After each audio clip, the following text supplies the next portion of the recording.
Апрельским вечером супруги повздорили из-за того, что жена преступника постоянно оформляла кредиты в кредитных организациях, получала денежные средства и заведомо не собиралась их отдавать, а деньги попросту пропивала. Возмутившись таким поведением супруги, муж схватил кухонный нож и в порыве гнева ударил им свою жену, пронзив насквозь сердце. От полученных травм женщина скончалась на месте преступления.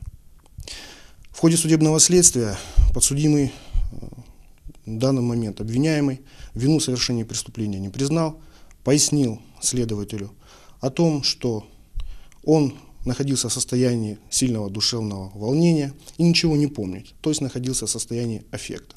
Вместе с тем проведенная судебно-психиатрическая экспертиза опровергла данную версию убийцы. Обвиняемому грозит уголовное наказание на срок до 15 лет лишения свободы. Данное уголовное дело взято на контроль Лабинской межрайонной прокуратуры, и о результатах его судебного рассмотрения будет сообщено дополнительно.